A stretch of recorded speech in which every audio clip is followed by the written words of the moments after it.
And welcome back to the 7th episode of Gramble On. I'm Steve, this is Bob, and welcome back. And last week was okay week. Honestly, it was kind of a bad week. We kind of got away. We owe CD Lamb a few pizzas. He kind of totally saved our bacon with the Cowboys. Overall, we basically walked away 50%. I mean, we lost Vigs. When it comes down to it, we just lost the Vigs, but that's about it. And like I was talking about last week, as long as we come away down $100, I'm gonna consider it a win. It's nailed it right on the nose. In this business, a push is just as good as a win. It's like kissing your sister, but your hot sister in Alabama. But yeah, so with the UFC last week, probably should have round robin that. We would have made a fuckload of money. If you did, fucking good on you. Good on you, yeah, seriously. We went 7 for 8 out of those fights. I told you guys to parlay them in 2 ways, and we at least hit the top one, which kind of kept us afloat. And then, college. 50%. Yeah. Nebraska really shit the bed for us. I put way too much stock in Nebraska. Same here. They did not even come close, but you know, Bama bouncing back, I knew that was a lot. That was chalk.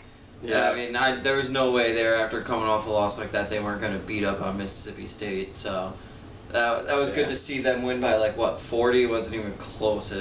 I turned that game off halfway through the second quarter. Yeah, that was good. That was a nice one. But yeah, and then we go into the NFL, and Chargers took a fucking dump. Shit the bed on us. Pack. He still owns them. You hear that? He still owns them. Don't try to flip off Aaron Rodgers. He's the man. All right. But yeah, Bills took I don't know how the Bills fucked that one up, but yeah, you know, we took that one. Seahawks, Geno Smith. He did it. He did enough. Not gonna lie to you, Bob, and I'm not gonna lie to the audience. I didn't know Russell Wilson wasn't playing when I told them +5. Oh, but I was like, oh well, I already told enough people this, so I might as well. I gotta ride with it. That's on me, guys. I'll do better research next time. I literally woke up the next morning and was like, oh. That's why it's +5. Rusty's not playing. Yeah. This could be bad. No, he played good the game the week before. Yeah. He So I was like, yeah, +5 is reasonable. I think he's gonna keep it close. Yeah. You know? Yeah, I can't believe you didn't know that. I didn't know.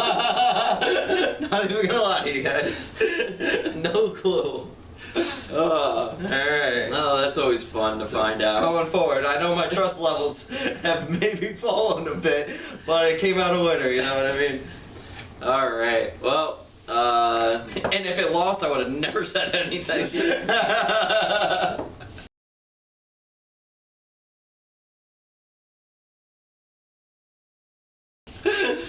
Alright, so into UFC, Bob, let's get right into it. Yeah, let's get right into it.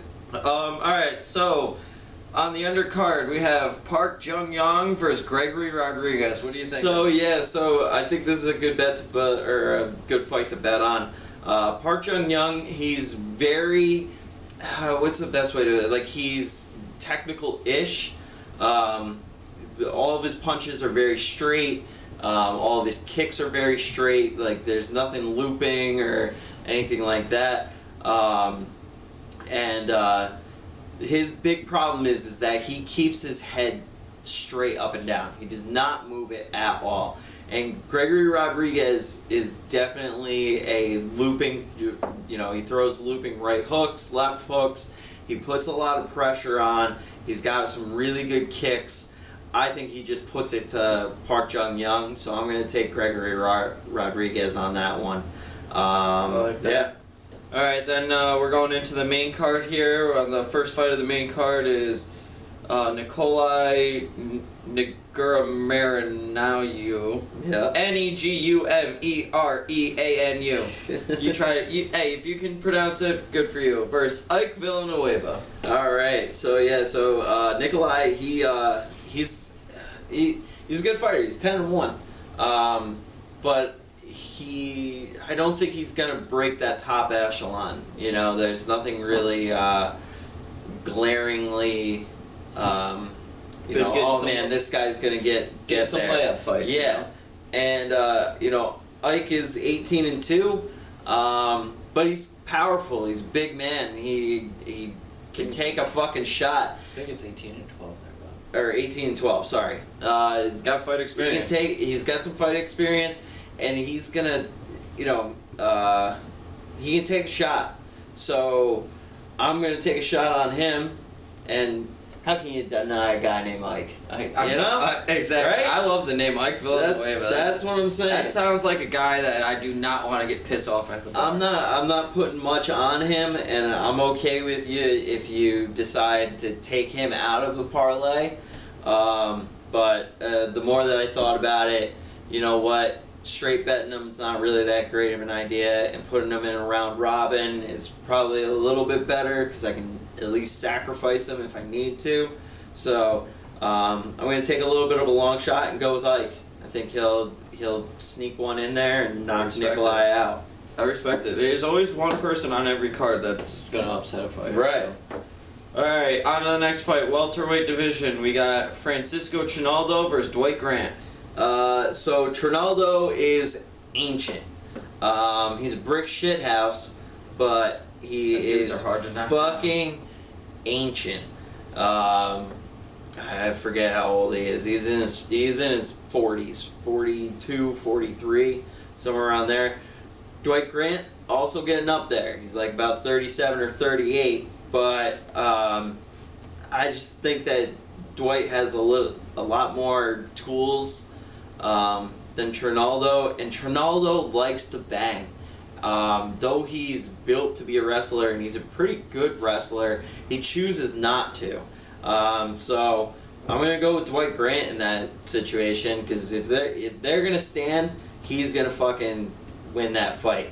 If Trinaldo gets smart and decides that he wants to make this wrestling match, Dwight can stop takedowns, but if Trinaldo really just keeps putting it to him, it's going to be a long night for Dwight. But I think you watch Trinaldo's last 3 or 4 fights, he decides not to. He has the chances to, and he decides not to. So if we're going to go with what he's going to do, he's going to stand up and he's going to get picked apart by Dwight Grant. So I'm going to go with Dwight Grant on that one. I like it. All right, the next fight is in the featherweight division. Little gypsy fucks. We got Alex Caceres versus Choi Seung-Woo. So Alex Caceres is, I'm not really impressed by him. And Choi Seung-Woo is, he's an up-comer. I don't think that he'll ever kind of fight for the belt. He's gonna make his push. But he'll make a good run, and I think he'll easily stomp on Caceres. So I'll take Choi Seung-Woo in that one. Alright, simple enough. Going to the co-main event. We're going to go co-main event. We got a lightweight bout between Grant Dawson and Rick Glenn. Grant Dawson. Rick Glenn! He's got 2 first names! How do you have 2 first names? You never bet on a man with 2 first names. Grant Dawson is a heavy favorite in this fight. And I think when you really look at it, he definitely has more tools than Ricky Glenn. It's going to be closer than you think, and if you really want to risk a little bit of money, Rick Glenn, if you take him straight up, it's going to pay you for that risk. I think it's going to be closer than what the odds are saying, but I think Grant Dawson walks away pretty easily in this fight. But it does not mean in any way that Ricky Glenn can't fucking knock his block off either. I'm going to take Grant Dawson in the parlay, but if you got a little bit of extra money and you want a quick turnaround, plus 300, take Rick Glenn straight up. And then we're going into the main event. Main event, middleweight division. We got Paul Acosta versus Marvin Vettori. So, and I just want to say something real quick. I don't know why he's on a fight night. Paulo Costa. I mean, do people forget that he just fought for the belt? So Marvin Vettori also fought for the belt. Actually, Okay. even more recent than Paulo Costa. Izzy fought Paulo Costa, then he fought Marvin Vettori.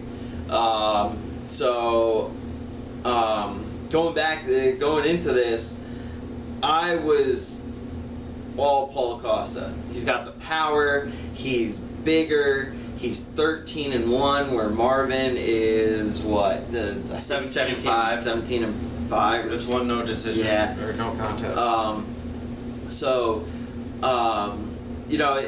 And I've never really been a fan of Marvin Vettori. I like him as a person, but as a fighter, I've never really bet for him.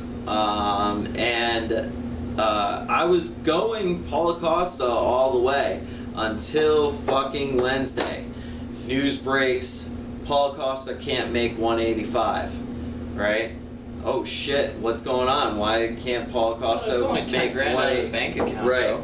make 185? Then they're talking, okay, well they're gonna do it at catch weight 195. They sign the paperwork, it goes out to the media, they sign the paperwork, it's gonna be 195. Fucking Can't even make 175? this morning, can't make 195, needs to be at 205. So Marvin is fucking pissed. Extremely pissed. He thinks it's extremely disrespectful that Paulo Costa wouldn't make weight and showed up. Could barely even make 205. Correct. Should be a fucking heavyweight battle. Right, it is a light heavyweight bout. And Marvin Vettori's fucking pissed. And I think that's gonna drive Marvin Vettori to fucking do this. And really, to be honest with you, Marvin Vettori should win the fight. I was really betting on a puncher's chance that Paulo Costa You think was that gonna extra win. weight's gonna give Paulo Costa some more power? No, I think he's gonna be slow. I think he's. Yeah. I think he didn't train properly. He couldn't lose the weight properly, and he's just gonna. He's gonna do what everybody thinks he was gonna do at 185. Was that if Marvin Vettori makes it out of the first 2 minutes, Marvin Vettori's gonna win this fucking fight. And now, even more apparent, Paulo Costa has 2 minutes to knock Marvin Vettori out. If that doesn't happen, Marvin Vettori at least wins this fight 4-5, if not all. So we're on Marvin Vettori, and just on a side note, Vettori. I don't, obviously he knows way more than me, but just from what's happened with Paulo Costa, it makes me feel like that he kind of didn't really give a fuck in this camp, and kind of felt like he could, no matter what, he's just gonna knock this dude out, and that's when you get knocked the fuck out. I mean, Marvin Vettori. It seems to me that he's not taking this fight too seriously. Marvin Vettori has a strong chin. He can take a fucking shot. But Paulo Costa has ungodly power. If we get outside of the first 2 minutes of the first round, Marvin Vettori is going to win this. Now, is Marvin Vettori going to be so pissed that he runs across the cage and runs right into right into a right hand? That's possible. But like I said, once that adrenaline kind of comes down and it's a fight, Marvin Vettori is going to win this hands down. So basically, just got to get outside the first 2 minutes and game Marvin. So that's what I'm going with. I'm going to round robin all 6 of those picks. If you do, $5 will win you $2,000. It's $5. I'm sorry, $285 will win you $2,000. Yeah. But $5 per. But if we go 5 for 6, it'll make about $600. So. That's basically what I'm looking at. So, all right, and now into my wheelhouse. I'm just gonna start this weekend off by saying there's not a lot out there. No, not between at all. college and NFL, this is it's a shitty week. It's a really shitty week. There's not much to bet on. I like what we picked though. I like our picks. I'm just saying we have 4 from college and 3 from the NFL. Right, but what we picked, I think we'll do well with. Yeah. I'm not this is not a week where it's like, oh, really? There's nothing. This is like, okay, well, It's just there's good not a lot class. to choose from, but these picks are worth it, Yeah. basically. So let's start it off with Pitt -3 against Clemson. I really like this Pitt team. Pat Narduzzi has the fucking boys buzzing. Their quarterback, he's like a fucking 7th-year senior. Dude's been there longer than fucking probably the athletic director. You can redshirt freshman for 10 years? Yeah. I'll do it. Yeah, dude, he's the pledge master in old school. That dude's been there for way too long. Hey, give all credit to Kenny Pickett, but he is starting to pick apart defenses. And Clemson has 0 offense to speak of. Pittsburgh doesn't really have the best defense, but Clemson has an even worse offense. Clemson still does have a good defense, but Pittsburgh at home, this is a big game for them. Just to be able to, even though it's not the Clemson team that we've known of recent, it's still to me a big game for Pittsburgh for Pitt to be able to beat Clemson. You know, like when a powerhouse, that name of a school comes into your building, it doesn't really matter if they're shitty this year. You still want to beat them, especially at home. Clemson hasn't been covering the spread in the last 6 games. They're 0 for 5 against the spread. 6. Yeah, 0 for 6. So I'm taking Pittsburgh -3. I really believe in that offense. They're definitely going to get stopped. It's going to be a low-scoring game, but I think they're going to score enough to cover the 3 points. I honestly think they're probably going to win by 10 or 13, but I'm okay with that. Let's move on to we like it. Probably won't bet it, but if you guys are feeling ballsy, go for it. Purdue +2.5 against Wisconsin. Yeah, so I was talking to Bob about this earlier, and I was saying, how is a team that just beat the number 2 ranked team in the nation going back home against a shitty Wisconsin team and still a dog? There's something about that doesn't feel right. I feel like the committee gave them the 25th ranking as just a pity, you just beat the number 2 team. That's obviously the committee, and I think the rest of the world in Vegas knows that Purdue still isn't that good of a team, but Wisconsin's also just as bad. It's kind of a toss-up game.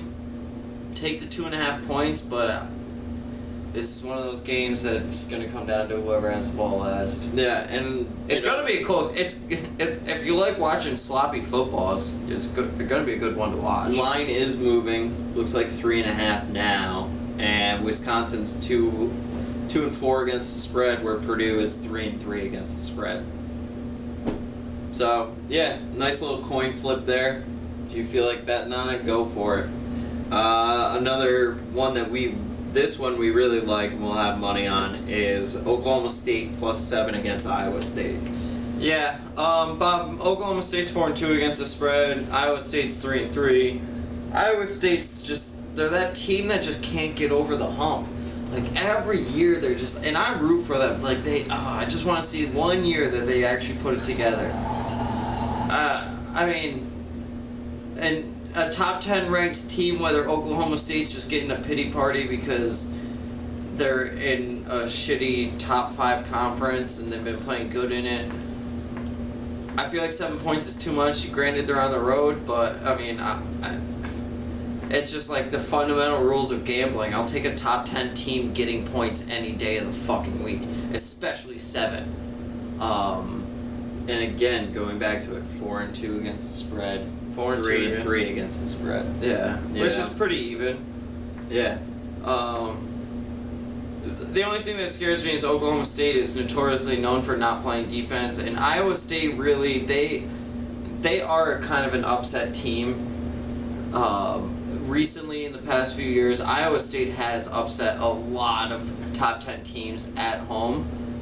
But with that being said, they're not blowout upsets. It's they kick the game-winning field goal upset. So that's why I feel like 7 points is too much. Honestly, I personally believe that this line should be Oklahoma State -2. So It's So For me, this way. I really like Oklahoma. I just feel like it's too many points for a top 10 team. Another one that we really like, NC State minus 3.5 against Miami. NC State's got a quarterback. I forget his name, but he's a beast. I remember looking at it earlier today. He's got 16 touchdowns and 2 interceptions on the season. Dude slings the rock. He plays hockey chuck at football. And Miami just can't get out of their own fucking way. Oh. They find ways to lose. They shoot themselves in the foot all the time. Honestly, I don't even feel bad for them, but like they. The U ain't the U no more. It ain't the U no more, and NC State's got a high flying offense. Their defense isn't that good. Their defense is very suspect, but the thing is Miami's offense, like, they're gonna find a way to fuck it up. They'll drive 80 yards down the field to be on the 3-yard line and then fucking fumble the snap. Like, that's the type of team Miami is. And so, with that being said, I take NC State minus 3.5. And he drops back to pass, and he just keeps going backwards. What the fuck is he doing? Wrong, other way, dude. Wrong way. It's like, oh, breaking this run, going around me. Safety. Aw, man. Texas Tech. Hey, I mean, the ref did put his arms in the air. Yeah. You know, they just connected. They just connect. Yeah. Oh wait, no. Keep those hands apart. Keep those hands apart. Fuck. Sorry, coach. Told me to get in the end zone. That one was way easier to get to. And we gotta pick them, and we kind of like the one side of it. It's a 12 o'clock game. It's Texas Tech. Texas Tech against Kansas State University. Yeah. Well, look at this. 73% of the money's on Texas Tech, so fixes in. Don't blame me if fucking some bullshit call happens. But it's a pick 'em. I'm mainly riding because Tech always plays good offense. Kansas State, their offense is from week to week. They do have a good running game. It's a pick 'em game. I'm going with the home team. Usually in college, home field advantage really does change things. So with that being said, Tech's 2-1 at home. They're 4-3 against the spread. Kansas State's 0-1 on the road this year and 0-3 against the spread on the road. I mean, obviously there's no fucking spread, so it's a pick 'em. Taking Texas Tech money line. Yeah. I don't know, and it's looking right now that they're probably dropping -1, maybe. Depends on when. Pick 'em. I mean, when I don't know. Take the point. Whatever's gonna pay you more. Yeah. All right. Let's move on to NFL. That's about That's it for college. See, I was telling you guys, not much this week. Not much this week. All right, let's start off with the Chiefs are -5.5 against the Titans. The over/under's 57.5. Same thing that I was saying about the Purdue game in a way. It's how do the Titans come off of a big win on Monday night against the Bills and still be a home dog? Julio Jones should be a little bit more healthy, as well as A.J. Brown. The Chiefs have not been covering, except for last week. They did, but that was against the fucking Redskins. 2-4 against the spread. Titans are 4-2. I just think 5.5 is too much, especially for the Chiefs on the road. Both defenses kind of suck. It's gonna be a shootout. Gonna be a fun one to watch. Titans will hold on to the ball. Derrick Henry's going to just fucking manhandle that defense. Yeah. The Chiefs have no run defense. No. So, we'll take the Titans plus 5. That's a lot of points. I think this should potentially be a pick-em, to be honest. Yeah. With that being said, Titans' money line is definitely a good bet in this situation. A very good bet in this situation.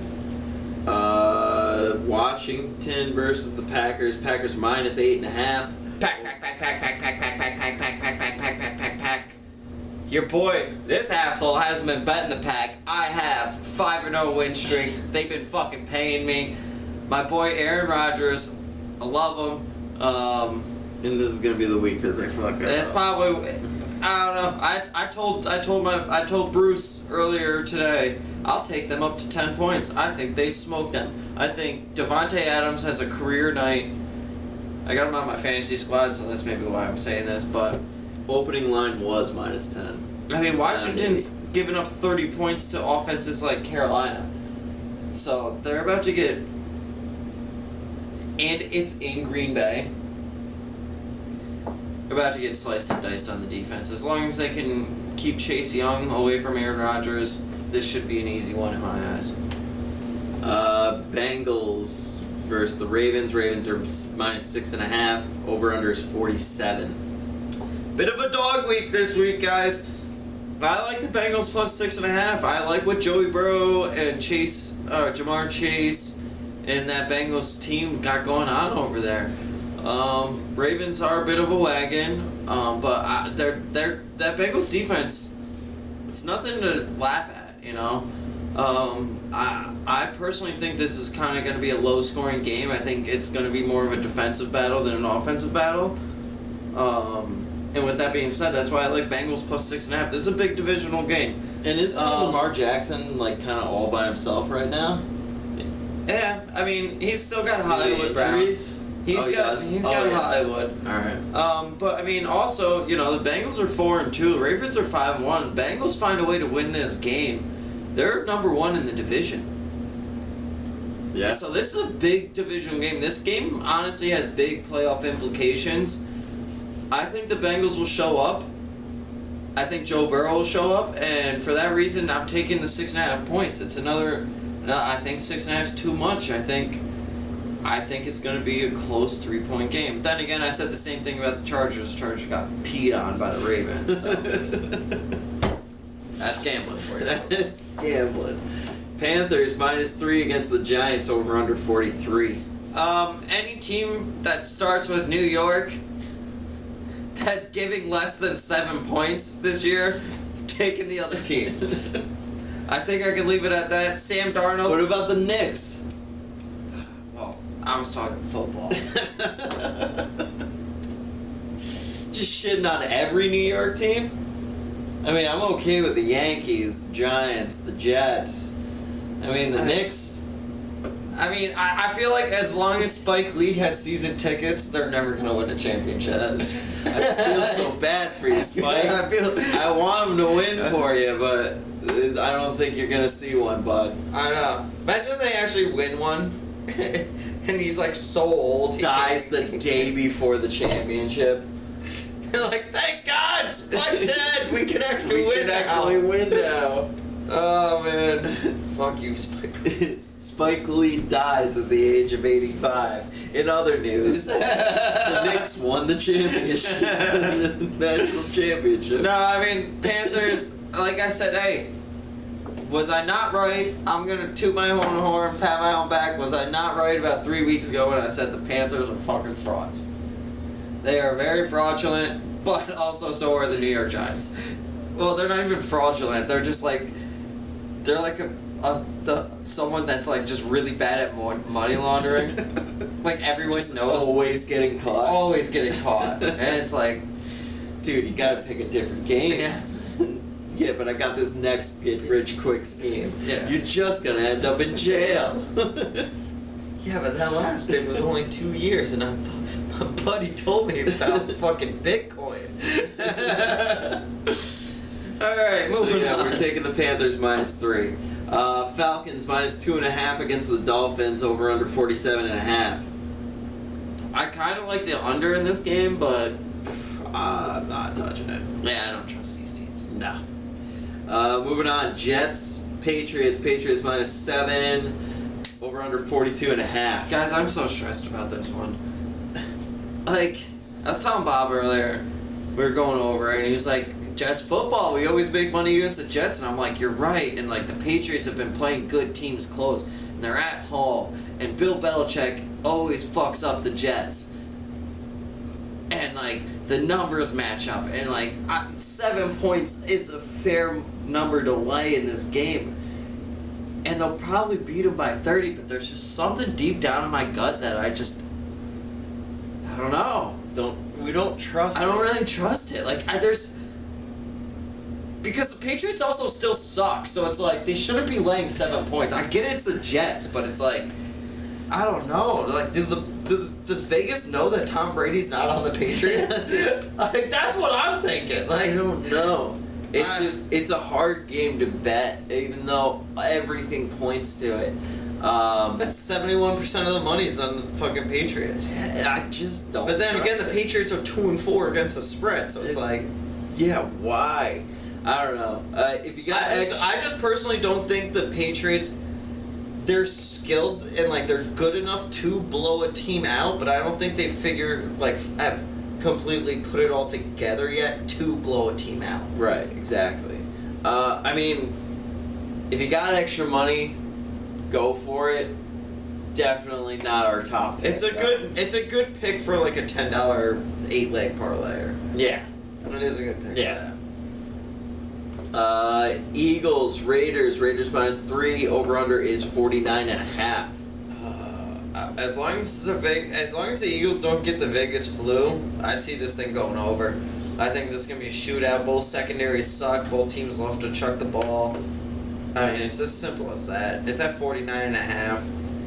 I think, and the spread's telling us that it's gonna be a close game. I easily see this being 35-31. I don't even think it's gonna come close to. This is one of those that might cover in the third quarter. Huck it, chuck it, football.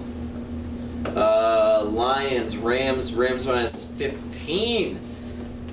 Over under's 50.5. Jared Goff potentially. They need to keep any loose rope out of the locker room, because he might potentially kill himself after he gets absolutely shellacked by the team that drafted him, coached him to a Super Bowl, and then said, yeah, we're going to trade you for Matt Stafford. I mean, and then Matt Stafford's like, oh, this is going to be so much fun. I get to beat up on the team that I hated being a part of, because I always got beat up like this, and oh my God, this is why everybody was laughing at me at the end of the game handshake. Yeah. Oh man, it's so much fun to be on the other side of it. That's why I understand it's a 15-point spread. Yeah. Jared Goff's gonna be like, my life sucks, and Matt Stafford's gonna be like, yo, no wonder why everybody loved playing the Lions. This is so much fun. Why the fuck was I with them for 10 years? Oh, because they paid me a lot of money. That's right. Yeah, I mean, it's also, but it's the NFL. I'll never lay more than 10 points in an NFL game. They're all professionals. At the end of the day, let's be serious. They're all professionals. They all get a paycheck. They're all paid to play. Yeah. These are college lines, and it's fucking bullshit. Yeah. So, I mean, if you want to take the points, go for it, but also we can see them blowing them out. I kind of like the under, because I honestly don't see the Lions scoring more than 10 points, but yeah, I don't know. Yeah. Bears, Bucks minus 12.5. Over under's 47. Can you go to the game for me, Mom? Yeah. This is a game that I deep down have a feeling that the Bears will cover the 12.5 points. Already down to 11.5. 11.5. That defense is good. Bears. I guess I'll put it this way too. They only lost by 10 against one of the biggest rivalry games in NFL in Lambeau, and the Packers against are your pack. And the Pack are very comparable to the Buccaneers. I think they're on the same level. I don't think you can't really draw a line between both teams. You can't definitively say one team is better than the other. I think they're both just as good as each other. But yeah, I'll take the Pack any day. I don't love it, but also I kind of like 13.5 points. What are they? 3-3 against the spread. Tampa Bay's 2-4 against the spread. Yeah. Tampa Bay could open it up in the second half, because they've done that often, but I don't know.